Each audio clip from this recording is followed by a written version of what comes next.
સૌરાષ્ટ્રની એકમાત્ર સ્કૂલ જ્યાં ટ્રસ્ટી તથા સંચાલકો ડોક્ટર, એન્જિનિયર તથા શિક્ષકો છે એવી Kanabar school of science and commerce. કાર્યક્ષેત્ર ધોરણ 5 થી 10, 11-12 સાયન્સ એન્ડ કોમર્સ. દીકરાઓ અને દીકરીઓ માટેના ઉજ્જવળ ભવિષ્ય માટે વાલીઓની પહેલી પસંદગી Kanabar school of science and commerce.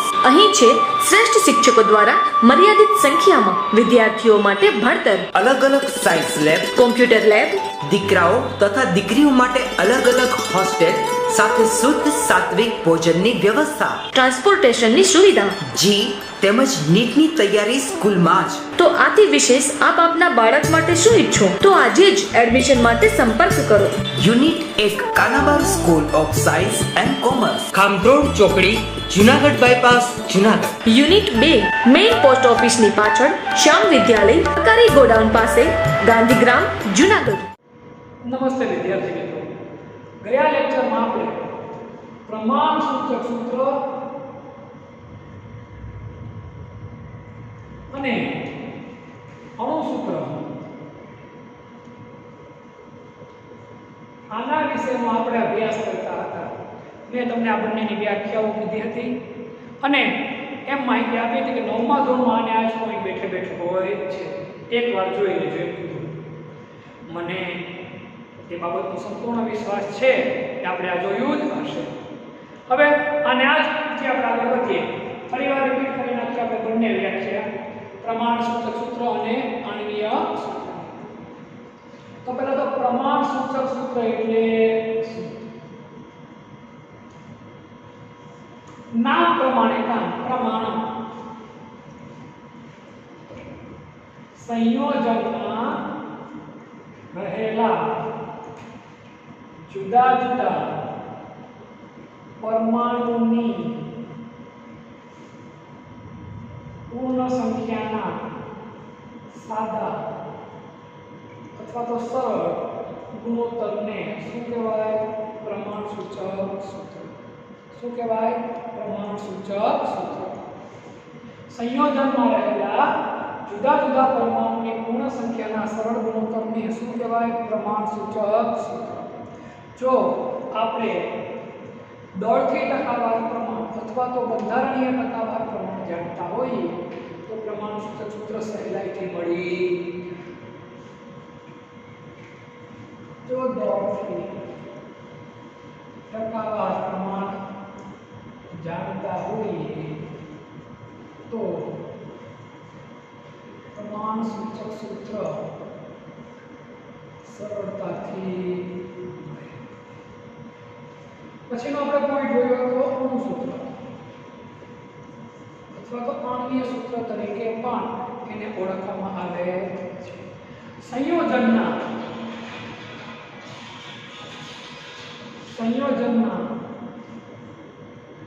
અણુમાં રહેલા જુદા જુદા પરમાણુની ચોક્કસ સંખ્યાને શું કહેવાય? અણુસૂત્ર. શું કહેવાય? અણુસૂત્ર. સંયોજનના અણુમાં રહેલા જુદા જુદા પરમાણુની ચોક્કસ સંખ્યાને શું કહેવાય? તો કહેવાય અણુસૂત્ર. હવે આ બંને વચ્ચે એક નાનકડો એવો ભેદ પડે. એ ભેદ જરા જોઈએ. દાખલા તરીકે ગ્લુકોઝ. તો ગ્લુકોઝની વાત કરું તો ગ્લુકોઝનું અણુસૂત્ર શું છે? C6H12O6. આ એનું છે અણુસૂત્ર. પણ પ્રમાણ સૂચક સૂત્ર હોય આમાંથી સામાન્ય કેટલા નીકળે છે? 6. સામાન્ય કાઢો તો CH2. તો આ ડિફરન્સ. એક બીજું એક્ઝામ્પલ જોઈએ આપણે કહું છું.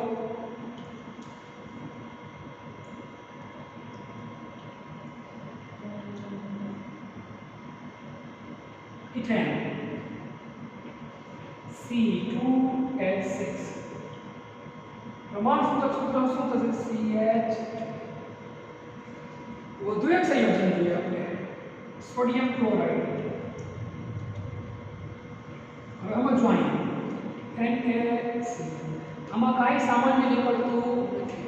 સમજો, જેના અણુસૂત્રમાં કશું સામાન્ય નીકળે નહીં ત્યારે અણુસૂત્ર અને પ્રમાણસૂચક સૂત્ર બંને કેવા થઈ જાય છે? તો કે ભાઈ સમાન થઈ જાય છે. બંને કેવા થઈ જાય? સમાન. જ્યારે કશું સામાન્ય નીકળે નહીં ત્યારે આ વાત આપણા મગજમાં રહેવી જોઈએ. હવે આને આધારિત ચોપડીની અંદર એક ઉદાહરણ દાખલો આપેલો છે, બહુ સરસ અને સહેલો, અને એ સમજી લો દાખલો તો સરળતાથી તમને ખ્યાલ પડે કે પ્રમાણસૂચક સૂત્ર અને પાણીનીય સૂત્ર કઈ રીતે આપણે મેળવવું, એ વસ્તુનો આપણે ખ્યાલ પડી જાય. અણુસૂત્ર મેળવવા માટે એક તો ટકાવાર પ્રમાણે જાણવું પડે અને બીજું શું જાણવું પડે? આણ્વીય દળ. એક વધુ પોઈન્ટ આમાં ઉમેરીએ. આણ્વીય સૂત્ર મેળવવા દળથી ટકાવાર પ્રમાણ અને આણ્વીય દળ બંને જાણવું જરૂરી છે. આ બે વસ્તુ હોય તો સૂત્ર મળે, બાકી મળે નહીં. કઈ રીતે મળે, આની જરૂરિયાત શું છે એ તમને કહું. આપણને કોઈ અજ્ઞાત પદાર્થ આપી દે કે ભાઈ આ પદાર્થનું અણુસૂત્ર ગોતો, આવા પ્રયોગો તમે આગળ જેમ અભ્યાસ કરશો એમ તમારે આવશે. તો એ ગણતરી કરવા માટે તમારે લોકોએ પ્રમાણસૂચક સૂત્ર અને આણ્વીય સૂત્રની ગણતરી કરવી પડે. એના અલગ અલગ સ્ટેપ છે ભણવાના. હવે આપણે એ સ્ટેપ ઉપર જોઈએ. હવે સ્ક્રીનશોટ લેવું જોઈ લેવાનું, પછી લખી નાખજો એટલે આપણે આના ઉપરના ઉદાહરણ ભણીએ એટલે આપણને આવડી જાય.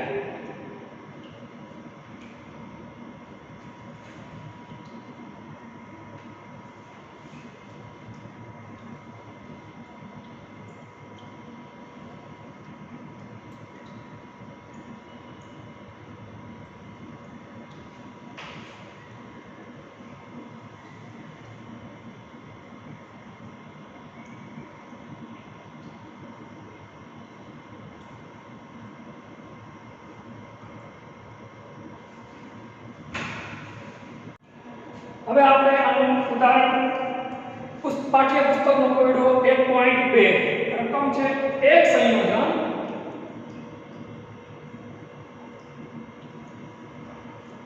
4.07% હાઇડ્રોજન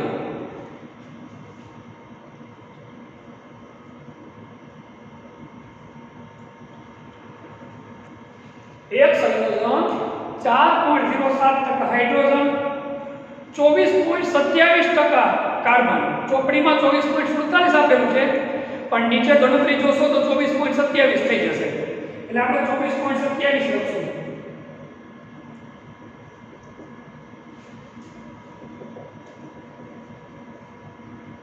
અને 71.65% ક્લોરીન ધરાવે છે. તેનું મોલ 98.96 ગ્રામ છે.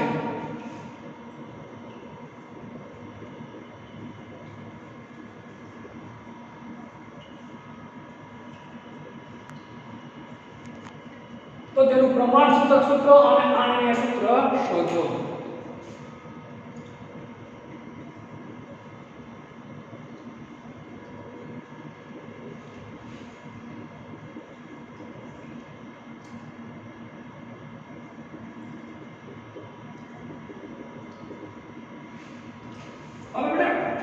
રકમ સાચી છે કે ખોટી એ જાણવા માટે આપણી પાસે જેટલા ટકા પ્રમાણ આપેલું હોય એનો આપણે સરવાળો કરી નાખવાનો. શું કરી નાખવાનો? સરવાળો કરી જોઈ લેવાનું. મેં તમને અગાઉ કીધું હતું સરવાળો કેટલો થવો જોઈએ? 100. પણ 100 ને બદલે 99.95 સુધી હોય ત્યાં સુધી કોઈ વાંધો નથી. પણ જો વધારે પડતો ઓછો હોય, સરવાળો 89, 80, 95, 92 એમ ગમે એમ થતો હોય તો સમજી લેવાનું આપણે હજી એક તત્વ ઘટે. ઘણીવાર એવી પણ રકમ આપેલી હોય કે ત્રણેયનો સરવાળો 70 થી 80 થતો હોય તો ચોથું એક તત્વ ઘટતું હોય ઈ તત્વ કયું ગણી લેવાનું છે? ગણિત તત્વ ઓક્સિજન. આ ખાસ યાદ રાખજો. નીટમાં એ ટાઈપનો પણ દાખલો આવી શકે કે તમે 3 ના પ્રમાણ આપ્યા અને 1 નું પ્રમાણ જ આપેલ નથી. એ નક્કી કેમ કરવું? 100 માંથી આ 3 ના પ્રમાણનો સરવાળો બાદ કરી નાખો એટલે આપણને આપોઆપ ચોથું તત્વ મળી જાય. એટલે આ રીતે ગણતરી કરવાની. હવે જરા જોઈ લઈએ આપણે 71 ને 4 75 ને 4 79 અને 20 99% થઈ ગયું. 65 ને 7 72 72 ને 7 79 ને 20 99 એટલે 99.99% થઈ ગયું. જો હવે તમે અહીંયા 47 મૂકો તો 100% ઉપર પ્રમાણ વધી જાય. 100.019% થઈ જાય. આ કેવી થઈ જાય? 100 કરતા વધારે બને ત્યાં સુધી કોઈ દી હોય નહીં. એટલે મેં અહીંયા 27 આગળ ગણતરીમાં 27 જ આવે ટેક્સ્ટ બુકની અંદર કે સાહિત્યમાં. રકમની માહિતી ભૂલ છે, આપણે સુધારી નાખવાની. હવે આ દાખલો ગણવો કે ભાઈ આપણે જોઈએ. આ દાખલો ગણવા માટેના અલગ અલગ સ્ટેપ છે. આપણે સ્ટેપ ગણવા હું એ સ્ટેપને એકદમ સરળ ભાષામાં તમને લોકોને સમજાવવાનો પ્રયત્ન કરું છું.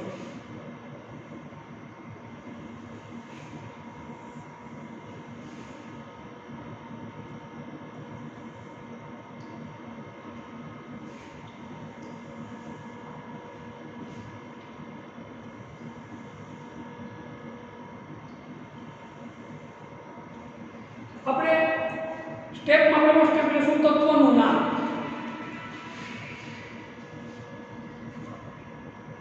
તત્વનું નામ તો આપણને ખબર છે તત્વનું નામ આપણને આવડે. શું નામ છે? હાઇડ્રોજન, કાર્બન અને ક્લોરીન. હાઇડ્રોજન, કાર્બન અને ક્લોરીન.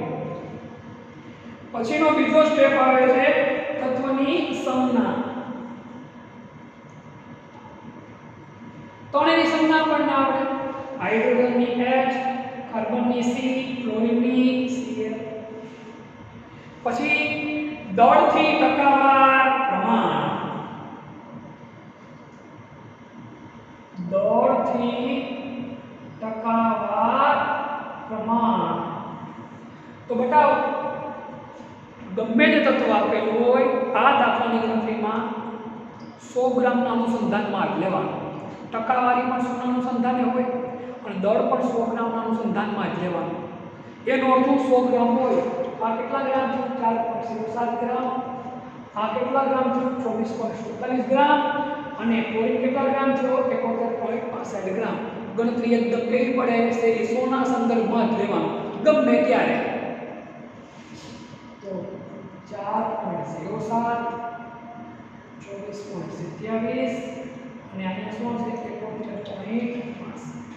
આ થઈ ગયું આપણું દળથી ટકાવાર પ્રમાણ. હવે પછીનો આપણો પોઈન્ટ છે અણુભાર.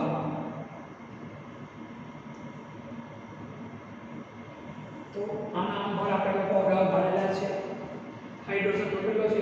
1, કાર્બનનો 12 અને ક્લોરીન કેટલો છે? 35.5. હવે આ પોઈન્ટ બની ગયો પછી આપણે શું ગોતવા પડે? ના મોલ.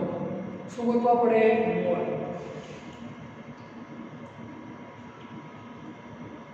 હવે પછીનો પોઈન્ટ છે આપણો મોલ. મોલનું સૂત્ર છે દળના છેદમાં અણુભાર. તો દળ આપણને ખબર છે કેટલું છે? હાઇડ્રોજન 4.07. અણુભાર કેટલો છે? તો કે 1. તો જવાબ શું બનશે? 4.07. ભાગોડે ફેર પડે. કાર્બન. કાર્બનનું દળ કેટલું છે? 24.27. છેદમાં અણુભાર કેટલો છે? તો કે 12. ક્લોરીન કેટલું છે? 71.5. છેદમાં કેટલા છે? 35.5. હવે આ ગણતરી આપણે કરવી પડે. 24.27 ભાગ્યા 12. 24.27 ભાગ્યા 12. આ ગણતરી આપણે કરવી પડે. તે ગણતરી આપણે જરા કરી લઈએ સાઈડમાં. 2427 ભાગ્યા શું કરીએ? 12. શું કરીએ? 12. 12 દુ 24 0 થઈ ગયા ઉપરથી ઉતારો બગલો પેટ પડતો નથી ઉમેર્યું મીંડું તો કોણ એવા સાતડા 12 દુ 24 3 વૈધા એટલે ભાઈ 202 બે આપણા પોઈન્ટ એટલે ભાઈ 2.02 આપણો જવાબ શું આવશે 2.02 મોલ આવી રીતે આપણે કોના મોલ લઈએ તો કે ક્લોરીન કોના ક્લોરીન 71.65 ભેંગા 35.5 71.65 ભેંગા 355 દૂ એટલે 35 710 શું થશે 710 એટલે કેટલા વધ્યા તો કે ભાઈ 6 કેટલા વધ્યા 6 એ ભાગ હાલે ઉપર ફેરવો 5 નો 65 ભાગ હાલે નહીં પછી એક મૂકવો પડે આપણે મીંડું શું મૂકવું પડે મીંડું મૂકીએ એટલે અહીંયા મૂકવો પડે 0 હવે 355 એક વડે ભાગ આવશે 355 અહીંયા પણ આવશે 2.01 સંપૂર્ણ ગણતરી એટલે જરૂર પોઈન્ટ પછી બે આંકડા આવી જાય એટલે આપણા માટે રકમ થઈ ઘણી શું થશે 2.01 હવે જે પોઈન્ટ સમજવાનું છે તમારા માટે વધારે અગત્યનો છે હવે પછી આપણે પોઈન્ટ લેવાનો છે સામાન્ય ગુણોત્તર તો આ પોઈન્ટ વધારે કામ કરે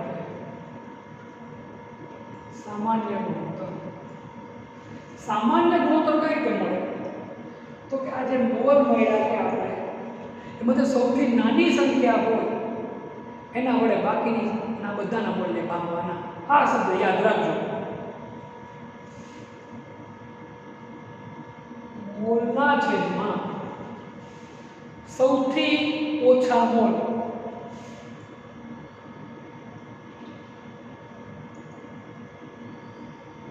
વડે ભાંગવાના તો જોઈએ કેટલા છે 4.07 છેદમાં કેટલા આવશે 2.01 અહીંયા 2.02 છેદમાં કેટલા આવશે 2.01 અહીંયા 2.01 છેદમાં 2.01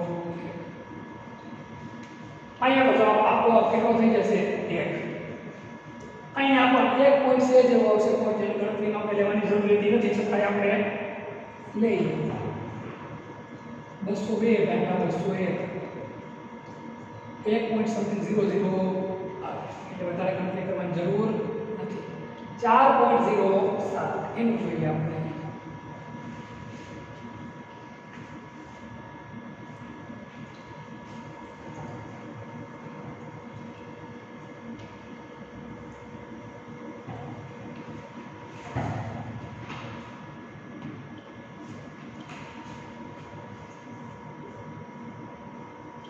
ભાગ્યા 407 ભાગ્યા 201 દૂર 402 એટલે શું આવશે 5 2.00 એ જવાબ આવે એટલે એની વધારે આગળ આન્સર રહેતી નથી હવે આ મળી ગયું આપણને શું મળી ગયું તો કે સામાન્ય ગુણોત્તર શું મળી ગયું આપણને સામાન્ય ગુણોત્તર સમજો મારી વાત પહેલા શું કહ્યું કોઈ ગોઠવો કે તત્વનું નામ પછી સંજ્ઞા પછી દર થી ટકાવાર પ્રમાણ આ બધી વસ્તુ કેમાં આપેલી હોય આપણને રકમમાં આપણી બુદ્ધિ તો આપણે કોઈ જગ્યાએ લગાડી જ નથી પછી અનુભાર પછી ઉમેર્યા અહીંયા બુદ્ધિ લગાડવી પડે દળના છેદમાં અનુભાર માત્ર સાદો ભાગાકાર કરવાનો છે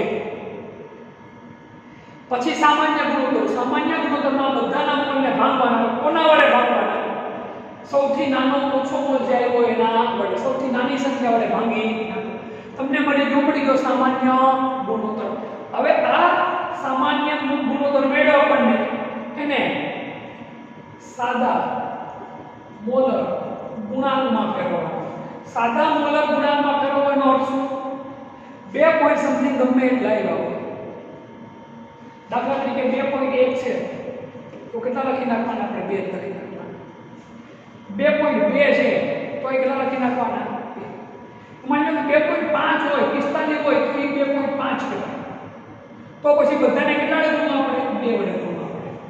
પણ આવા જવાબ બહુ ઓછા હોય છે.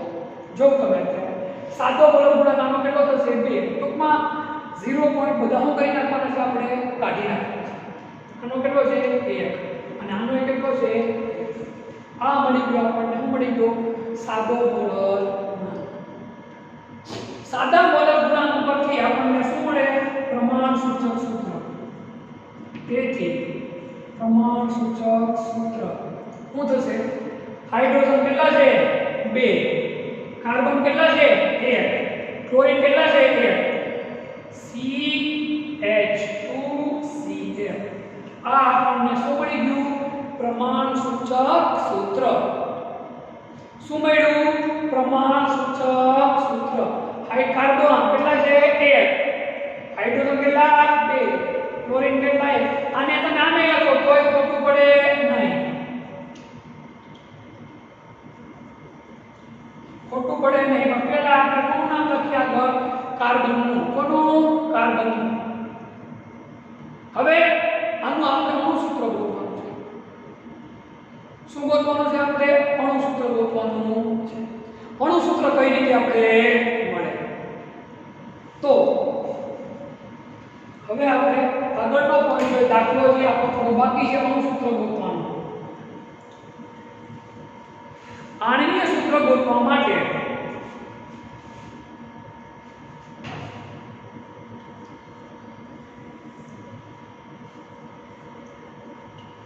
n ગોતવો જરૂરી છે. n પૂર્ણાંક સંખ્યા જરૂરી છે. હવે n નું સૂત્ર શું છે? પ્રમાણ સૂચક સૂત્ર દળ છેદમાં આણ્વીય દળ છેદમાં પ્રમાણ સૂચક સૂત્ર દળ. આણ્વીય દળ અથવા તો કયું દળ કહેવાય? મોલર દળ છેદમાં પ્રમાણ સૂચક સૂત્ર દળ. આ વસ્તુ થાય. જોઈએ આણ્વીય દળ અથવા તો મોલર આપણને દળ આપેલું છે. કેટલું આપેલું છે? 98.96. કેટલું આપ્યું? 98.96. આમ પ્રમાણ સૂચક સૂત્ર દળ કઈ રીતે ગોતવું? તો બહુ સહેલું છે બેટા. કેટલું? 35.5 2. એક હાઇડ્રોજનનો 1 2 અને 12. 12 ની 2 14 ને 35 49.5.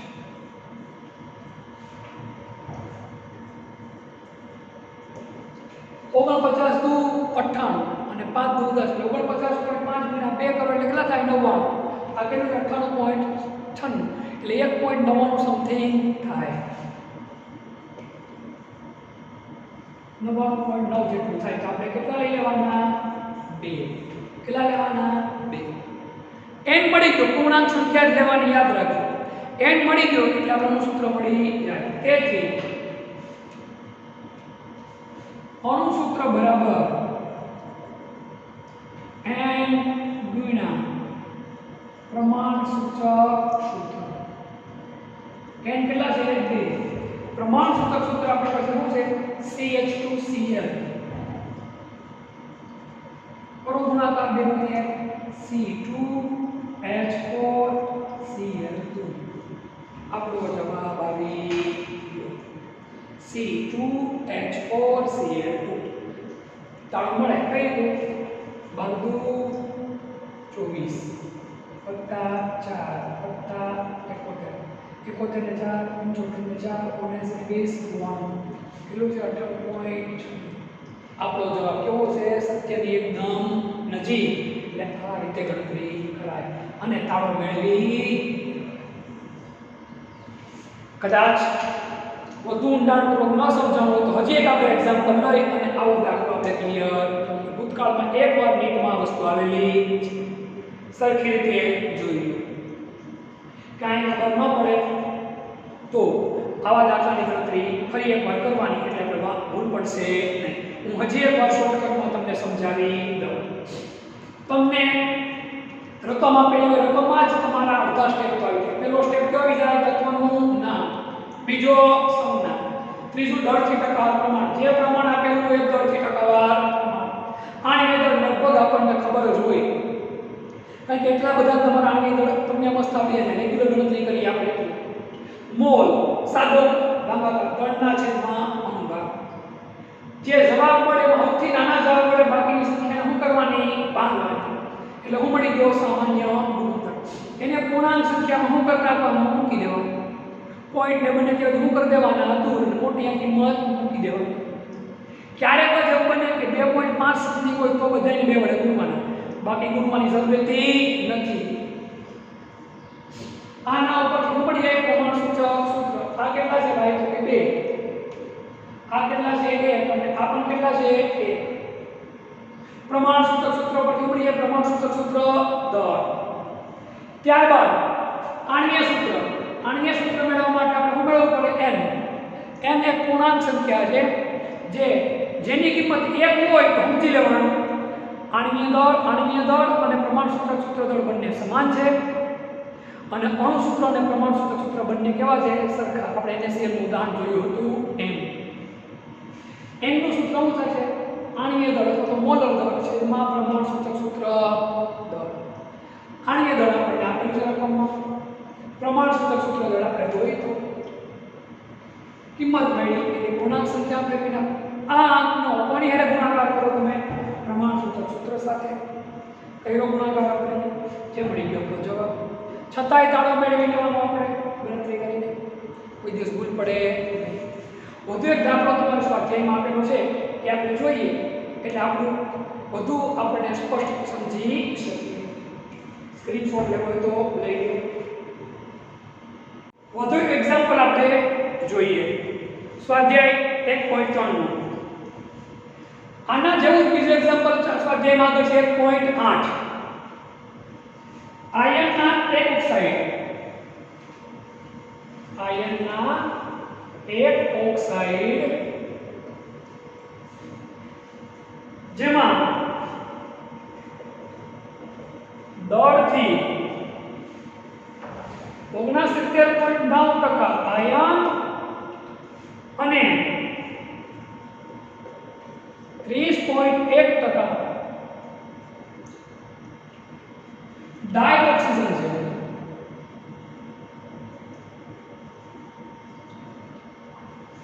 તો તે ઓક્સાઇડનું પ્રમાણસૂચક સૂત્ર નક્કી કરો.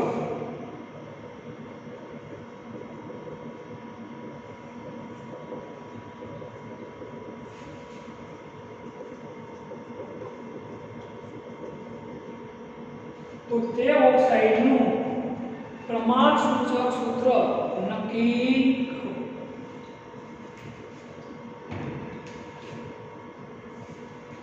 હવે મેં તમને અગાઉ કીધું એમાં પહેલા આપણે અલગ અલગ એના 100 સ્ટેપ બનાવવા પડે, બનાવી નાખ્યા.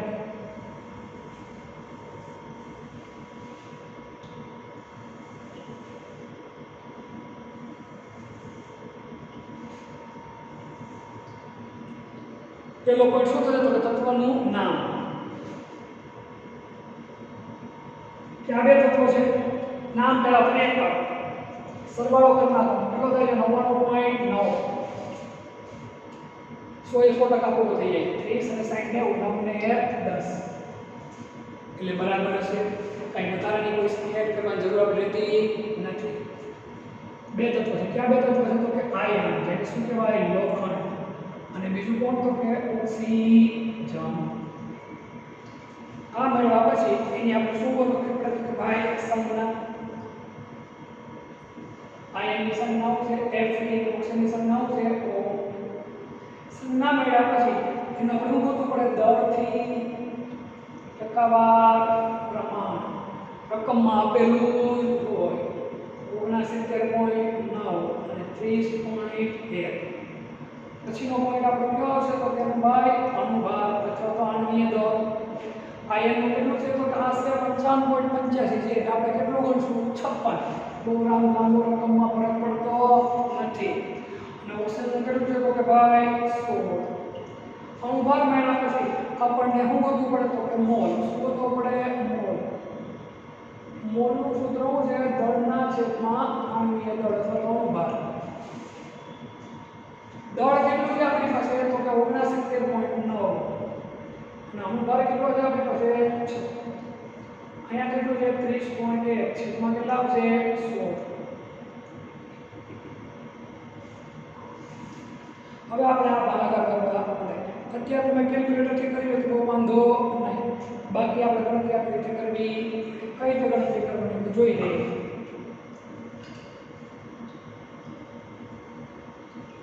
ઓગણા 70.9 ભાગ્યા 6 અને કુલ 56. કેટલા લીધા? તો કે 13. 13 નો ભાગ હાલે નહીં. ઉપરથી ઉતારો 9. કેટલા અહીંયા મૂકવો પડે આપણે? પોઈન્ટ 139. 56 દૂર કેટલા થશે? 112. કેટલા વધ્યા? 27. મૂકવા માંડ્યું 270. કેટલા વડે ભાગાલ છે? 4 વડે. 50 ચોક 200, 6 ચોક 24, 246 લઈ લે. પણ તો આપણે બે આંકડા મળી ગયા એટલે આપણા માટે આમ બધું 1.24 મોલ હશે. એ જ ગણતરી કોની કરવાની છે આપણે? તો કે ઓક્સિજનની. કોની? ઓક્સિજનની. બરાબર. 30.1 ભાગ્યા 16 એકુ 16. કેટલા વધ્યા? 14.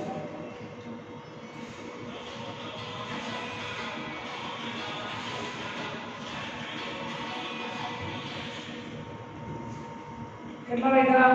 14. ઉતારો 1. કેટલા થયા? 141. અહીંયા મૂકો પોઈન્ટ. 16 નવા 100 કેટલો થાય? તો કે 44. એટલે કેટલા વડે ભાગાલ છે? 8 વડે. કેટલા ભાગાલ છે? તો કે 8 વડે. કેટલા થશે? 16 128. કેટલા વધ્યા? તો કે 13. કેટલા વધ્યા? 13. 130. 8. 1.88. કેટલા જવાબ આવ્યો આપણી પાસે? 1.88. આ પહોંચ્યો તો કે ભાઈ જવાબ. હવે મોલ મળી ગયા પછી આપણે શું ગોતવાનું છે? તો કે સામાન્ય ગુણોત્તર. શું ગોતવાનું છે?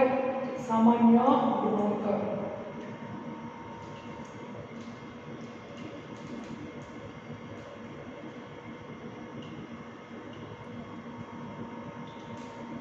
સામાન્ય ગુણોત્તર બતાવો કઈ રીતે મળે? તો કે મોલની અંદર જવાબ મેળવીને સૌથી નાની સંખ્યા વડે શું કરવાનું છે? આપણે ભાગવાનું. શું કરવાનું છે? ભાગવાનું.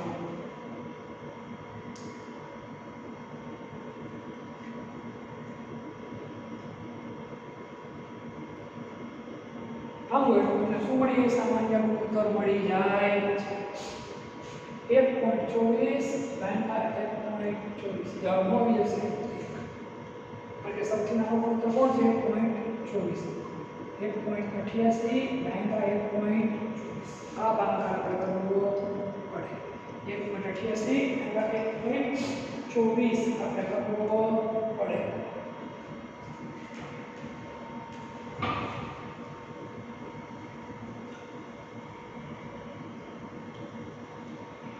એટલે 188 ભાગ્યા 124.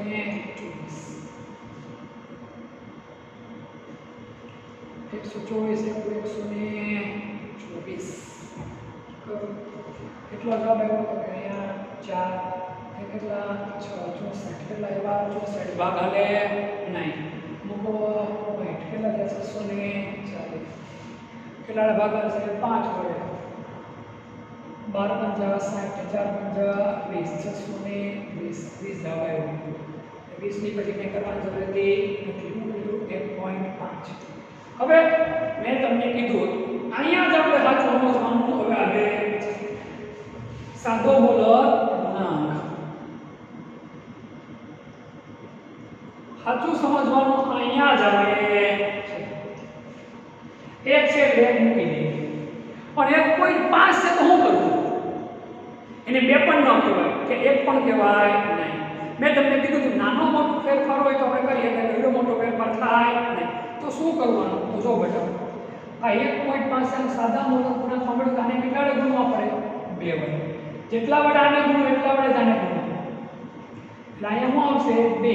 અને અહીંયા કેટલા આવશે 3 એટલે હવે આના ઉપરથી આપણું પ્રમાણસૂચક સૂત્ર શું થાય પ્રમાણસૂચક સૂત્ર શું થશે તો કે ભાઈ Fe2O3 મળી ગયો આપણને પ્રમાણસૂચક સૂત્ર દાખલો થઈ ગયો Fe2O3 આયન ઓક્સાઇડ મળી ગયું જોઈ સ્ક્રીનશોટ લઈ લો આના દાખલો વધુ આગળ આપણે 1.8 મુજબ હવે ગણીએ સ્ક્રીનશોટ લઈ લો સરખી રીતે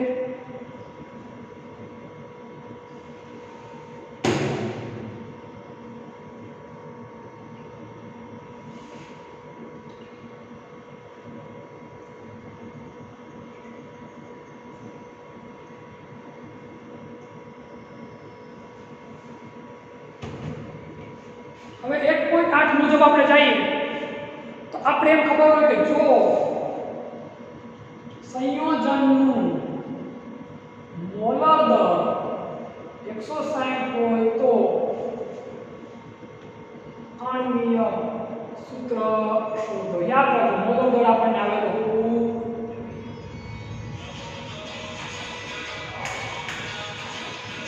આણ્વીય દર આપેલો હોય સૂત્ર શોધો તો કઈ દઉં છું મેં તમને થોડી વાર પહેલા કીધું હતું એમ n બરાબર માટે હું કહું પડે n બરાબર આણ્વીય દળ છેદમાં પ્રમાણસૂચક સૂત્ર આણ્વીય દળ આપણને રકમમાં કેટલું છે 160 પ્રમાણસૂચક સૂત્ર દળ તો કઈ રીતે મળે તો જો 56 ગુણ્યા 2 એટલે કેટલા થશે 112 કેટલા થાય 112 અને 3 16 તેરી 48 112 ને 48 160 ભાગ્યા 160 ને શું જવાબ આવશે 1 હવે મેં તમને કીધું હતું n ની કિંમત જો 1 હોય તો આણ્વીય સૂત્ર અને પ્રમાણસૂચક સૂત્ર હંમેશા કેવું થાય સમાન તેથી આણ્વીય સૂત્ર બરાબર n ગુણ્યા પ્રમાણસૂચક સૂત્ર 1 ગુણ્યા Fe2O3 મુજબ આવશે Fe2O માત્ર આ સ્ટેપ અગત્યના છે એમાંય આ બે પોઈન્ટ જ ભાગાકાર હતા બાકી બીજું કશું છે જ નહીં એકદમ સરળ દાખલા અને તમે જો સરખી રીતે ગણો તો હું માનું છું 1 થી 1.5 મિનિટમાં તમે લોકો આ દાખલો ગણી શકો કેટલી મિનિટમાં 1 થી 1.5 મિનિટમાં તમને લોકોને આ દાખલો આવડી જાય તમને લોકોને 1 થી 1.5 મિનિટની અંદર આ દાખલો આવડી જતો હોય છે જોઈએ હજી આવા કોઈ દાખલા હોય વધારાના તમે મને કહેજો તમારી ગણના ટ્રાય કરજો બાકી આપણે રૂબરૂ મળશું ત્યારે કરશું હવે વધુ અગત્યના પોઈન્ટ પર આપણે જઈએ એનું નામ છે તત્વયોગ મિતિ બહુ સહેલો પોઈન્ટ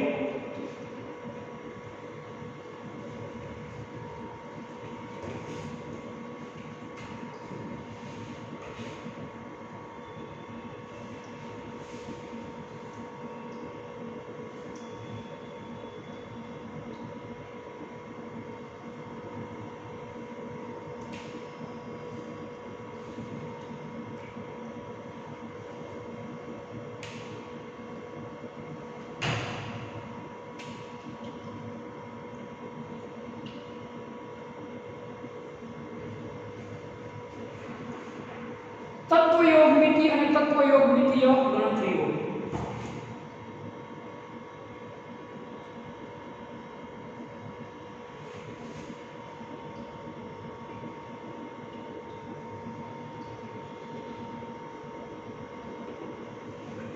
બેટા આ પોઈન્ટ પરીક્ષામાં પૂછાય નહીં પણ આપણને આવડવો જરૂરી છે કારણ કે આ પોઈન્ટ સમીકરણ સંતુલન માટેનો પોઈન્ટ છે શબ્દ આ રીતનો આવ્યો છે ગ્રીક શબ્દ છે સ્ટીચોમેટ્રી એના આપણે શબ્દ બનેલો છે તત્વયોગ મિતિનો સાદો અર્થ થાય પ્રક્રિયકો અને નિપજોનું શું કરવાનું સંતુલન કયો પ્રક્રિયક કેટલો હોય તો કેટલી નિપજ મળે એનું સંતુલન એટલે હું તત્વયોગ મિતિય અથવા તો તત્વયોગ મિતિય ગણતરી તત્વયોગ મિતિય એટલે શું તો કે તત્વોનું યોગ્ય રીતે માપન કરવું. તત્વો એટલે કયા તત્વો? તો કે પ્રક્રિયકો અને નિપજોનું. કોનું? પ્રક્રિયકોનું અને નિપજો. પ્રક્રિયકો અને નિપજોના પ્રમાણની ગણતરી એટલે તત્વયોગ વિધિ. દાખલા તરીકે એક્ઝામ્પલ આપું તમને. તો કે મિથેનનું ઓક્સિજનની હાજરીમાં દહન કરો તમે. મિથેનનું ઓક્સિજનની હાજરીમાં દહન કરો તમે એટલે કાર્બન ડાયોક્સાઇડ અને બીજું મળશે પાણી. મિથેનનું ઓક્સિજનની હાજરીમાં દહન કરતા કાર્બન ડાયોક્સાઇડ અને શું મળે? પાણી. તો આ સમીકરણને સંતુલિત કરવું પડે. સંતુલિત થઈ જાય તમારાથી તો તત્વયોગની ગણતરી તમારી ઓકે. હવે એક યાદ રાખજો મારી વાત, હંમેશા સમીકરણ સંતુલિત કરવા માટે આ બાજુ આપણો કોઈ દિવસ મુકાય નહીં. આપણો હંમેશા જે કોઈ પણ સંયોજન હોય કે તત્વ હોય એની આગળના ભાગે જ મૂકવાનો તો જવાબ સાચો પડે, બાકી પડે નહીં. અહીંયા કાર્બન 1 તો અહીંયા પણ 1. સાચી વાત છે. હાઇડ્રોજન 4 તો અહીંયા હાઇડ્રોજન કેટલા છે? 2. એટલે અહીંયા મૂકી દઈએ બગડો આપણે. થઈ ગયા 4 હાઇડ્રોજન, અહીંયા પણ 2 2 4. ઓક્સિજન અહીંયા કેટલા છે? 2. અહીંયા કેટલા છે? 2 ને 2 4. મૂકી દે બગડો. થઈ ગયું સમીકરણ સંતુલિત. તો આને શું કહેવાય? તત્વયોગની ગણતરી. મેં જે આપણે બગડા મૂક્યા, આ બંને બગડા, એ શું છે? તત્વયોગ વિધિય ગણતરી. ચોપડીમાં બધું એક્ઝામ્પલ આપ્યા જોઈએ આપણે. આયન છે એનું તમે ઓક્સિજન હાઇડ્રોજન પ્રક્રિયા કરાવો. થોડી વાર પહેલા કરેલી દાખલા મુજબ Fe2O3 મળશે. તો તમને એમ થાય કે સાહેબ અહીંયા Fe2 છે મને બગડો મૂકી દી, મૂકીને ટ્રાય કરવાની. જવાબ ખોટો પડશે, ભલે પડે. સમીકરણ સંતુલિત ક્યારે થાય? આપણાથી બટા પ્રયત્ન ભૂલ ઈ સિદ્ધાંત છે. પણ તમે 20-25 સમીકરણ સંતુલિત કરી નાખો તો તમારામાં સેન્સ આવી જાય. અહીંયા જો બગડો મૂકવાથી ન સમીકરણ સંતુલિત થાય. શું કામ? અહીંયા ઓક્સિજન કેવી સંખ્યા છે? 1 અને અહીંયા ઓક્સિજન કેવી સંખ્યા છે? 2. કોઈ દિવસ સરખું થાય નહીં. તો અહીંયા કાંઈ એકી કરવી પડે, અહીંયા બેકી કરવી પડે. અહીંયા ગમે એમ કરો એકી થાય પણ અહીંયા બેકી કરવી પડે. અહીંયા ઓક્સિજન 3 છે, કાંઈ 2 વડે ગુણો એટલે 3 દુ 6. અહીંયા કેટલા છે? 2. 3 ગુણો 6 થઈ ગયા. અહીંયા કેટલા છે? 4. સમીકરણ થઈ ગયું સંતુલિત. આ રીતે સમીકરણને આપણે સંતુલિત કરવું પડે. વધુ એક્ઝામ્પલ જોઈએ મેગ્નેશિયમનું. મેગ્નેશિયમની ઓક્સિજન સાથે પ્રક્રિયા કરાવો તો મેગ્નેશિયમ ઓક્સાઇડ અહીંયા 2 છે, અહીંયા 1 છે, ફરજિયાત મૂકવો પડે બગડો. 2 ઓક્સિજન આવી ગયો. Mg2 અહીંયા મૂકવો પડે બગડો.